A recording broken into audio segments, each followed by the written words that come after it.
नमस्कार. वैशिष्ट किचनमध्ये आपल्या सर्वांचं खूप खूप मनापासून स्वागत आहे. आज आपण मस्त असं मुळ्याचा पराठा बनवणार आहोत. तो थोडासा वेगळा 1 ते 2 पद्धतीमध्ये तुम्हाला दाखवते मी, की त्याचं पाणी वगैरे निघून जर पराठा फाटत वगैरे असेल ना, तर अशा पद्धतीने बनवलात ना, तर त्यातलं पाणीही निघणार नाही आणि पराठाही आपला मस्त असं तयार होईल.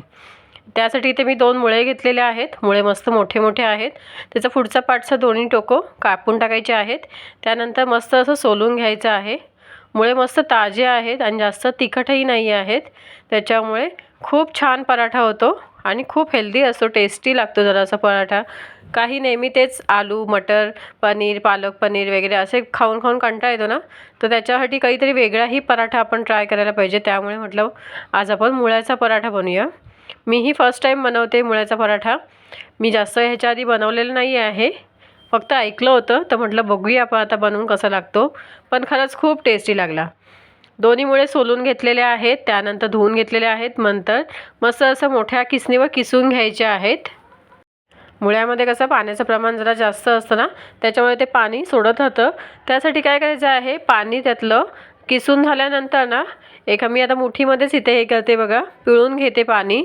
सगळं पाणी पिळून टाकायचं याचा, म्हणजे त्याचा जो तिखटपणा वगैरे असेल ना, तोही निघून जातो. एक तर तुम्ही हाताने पिळू शकता किंवा रुमालात कोणत्या सुती कपड्यामध्ये वगैरे घेऊन त्याच्यामध्येही केलात ना, तर छान पाणी पूर्ण असं घट्ट असं पिळून होईल. ते म्हणजे कुठेही त्याच्यामध्ये पाण्याचा अंश राहणार नाही. आणि हे पराठे करायला ना लगेच घ्यायचे मग, कारण का स्टफिंग तयार करायची आणि पराठे लगेच बनवायला घ्यायचे. मग त्याचं पाणी अजून सुटणार नाही, कारण का बाकीचे मसाले मीठ वगैरे टाकल्यानंतर त्याला पाणी सुटायची शक्यता असते ना. त्यासाठी पटकन स्टफिंग बनवली की त्या बाकीची आपण पराठ्याची आधीचं कणिक वगैरे मळून घ्यायची, स्टफिंग तयार करायची आणि लगेच पराठे लाटायला घ्यायचे. आता इथे बघा मी सगळं मुळ्यांमधलं पाणी निथळवून घेते पूर्ण आणि त्याच्यानंतर दुसऱ्या भांड्यात टाकते, ज्याच्यामध्ये आपण स्टफिंग तयार करणार आहोत. आता हे दुसऱ्या ह्याच्यात काढून घेतलेलं आहे. त्याच्यानंतर त्याच्यामध्ये आता मसाले टाकूया आपण. बेसिक मसाले आहेत, बाकी काय असं वेगळे मसाले टाकलेले नाही आहेत. हळद टाकलेली आहे, लाल तिखट टाकायचं आहे. तिखटाचं प्रमाण कमी जास्त आपल्या आवडीनुसार करू शकता. जर तुम्हाला मिरचीवर पाहिजे असेल तर मिरचीही बारीक चिरून टाकू शकता. इथे 1 छोटा चमचाभर जिरं टाकलेलं आहे. त्यानंतर चवीनुसार मीठ टाकायचं आहे. बाकी आपण आधी किसला मुळा तेव्हा मीठ वगैरे काहीच टाकलं नाही, फक्त आपण त्याला पिळून घेतलेलं आहे, त्याच्यामुळे मीठ टाकायचं आहे. त्याच्यानंतर धनाजिरा पावडर टाकलेली आहे थोडीशी.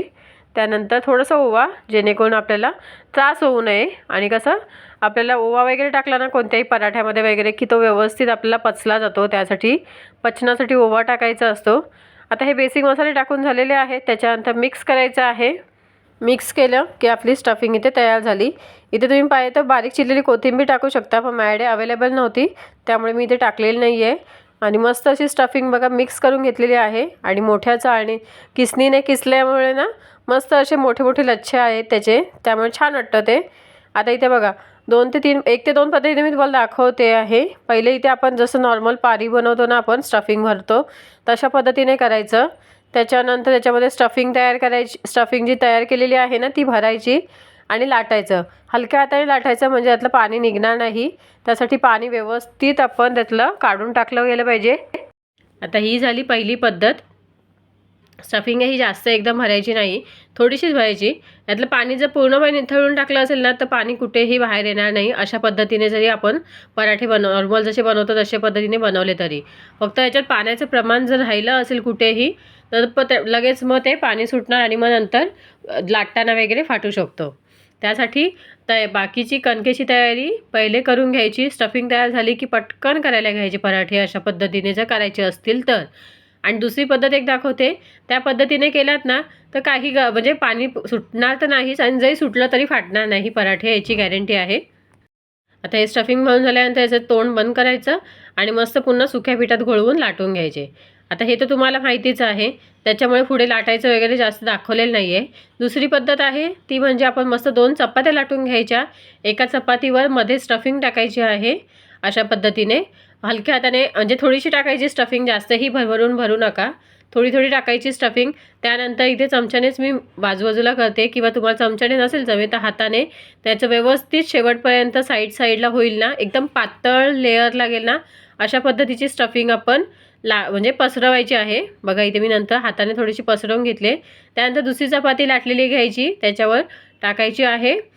आणि नंतर साईडच्या कडा ज्या आहेत त्या आपण म्हणजे पॅक करून टाकायचे, जेणेकरून कुठेही पाणी वगैरे जर असेल तर बाहेर येणार नाही. आणि हलक्या हाताने फक्त लाटायचं वरच्यावर, जेणेकरून दोन्ही चपात्या आणि ते स्टफिंगने व्यवस्थित पॅक होईल.